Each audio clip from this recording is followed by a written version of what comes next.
Sekarang di Kerajaan Alengka, Prabu Sumangli tengah asik memandang bunga-bunga di taman kerajaannya.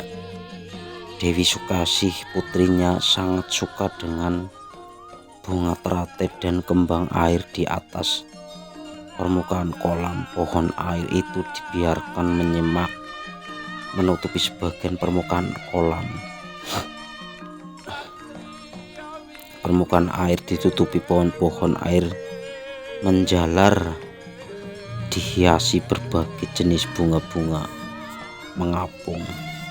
Sementara itu ia ingin mendidik putrinya Sukasih dengan hal-hal baru yang belum pernah diajarkan kepadanya. Berita yang dibawa kabar kepadanya menarik perhatiannya. Seorang musafir membuka padepokan di sekitar kerajaan. Ada keinginan pada diri memanggil musafir itu dan mengajari dirinya beserta putrinya Dewi Sukasih sastra Jendra seperti yang dikabarkan. Dewi Sukasih juga tertarik akan sastra Jendra setelah mendapat wejangan dari ayahnya tentang sastra Jendra. Ayah dan anak itu pun berencana ingin mempelajari ilmu itu kepada Pengelana Wisrawa.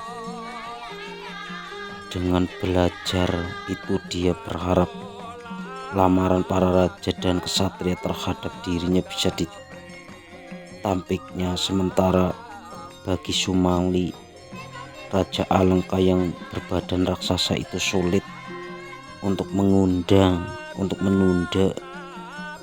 lamarannya para pelamar yang pantas menyunting putrinya. Apalagi raja berbadan raksasa namun berbudi halus dan bijaksana itu merasa sulit memilih salah satu dari mereka. Dia tidak ingin menyakiti hati pelamar yang tidak terpilih. Dia sangat menjaga perasaan para raja dan para satria yang tidak terpilih. Dalam kebingungan itu diutusnya wakil dirinya untuk mengundang musafir itu untuk menambah ilmu dirinya dan anaknya yang perempuan itu. Dewi Sukasih dan anaknya pun berguru pada Begawan Wisrawa atau Kasrewa, Raja Lokopolo yang sekarang menjadi Begawan. Sumali terkesan pada Wisrawa. Diam-diam dia jatuh pilihan pada guru yang berkelana mengajarkan sastra Ajendra itu. Dewi Sukasih pun selama belajar dengan Kasrewa atau Wisrawa diam-diam jatuh hati pula kepada bekas penguasaan kerajaan Lokopolo itu. Prabu Sumali menjadi tidak enak bila dia tidak menghiraukan para pelamar Dewi Sukasih yang banyak itu. Jamumangli adalah putra Maliawan, saudara sekandung Sumali, sepupu Dewi Sukasih.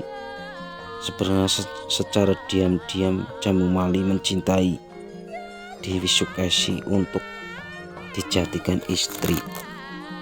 Keinginan itu hanya disimpan saja di dalam hati. Sementara itu Dewi Sukasih telah menjadi lamaran para raja dan kesatria. Dewi Sukasih minta kepada pamannya Maliawan untuk tampil menjadi peranan dalam sayembara. Permintaan putrinya itu disetujui oleh Prabu Sumali. Barang siapa dapat mengalahkan si pemenang nanti akan mendapatkan Dewi Sukasih.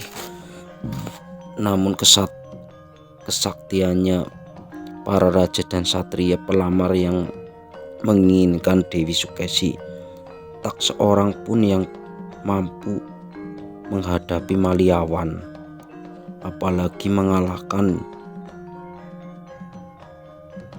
Dewi Sukesi sendiri mempunyai sayembara dan diundang bahwa barang siapa yang dapat mengurangi Sasa Jendra Hayuningrat, dialah yang akan dipilih menjadi suaminya.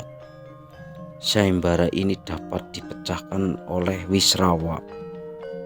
Begawan Wisrawa sendiri tidak berminat mengikuti sayembara itu untuk dirinya, tetapi dia ingin memenangkan sayembara, mendapatkan putri Alangka itu untuk putranya, yaitu Prabu Danaswara atau Danaraja, raja negara Lokopolo yang menggantikannya.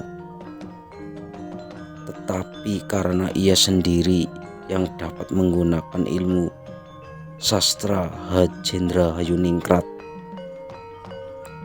syarat menjadi pemenang sayembara tersebut menolak menikahi Dewi Sukesi.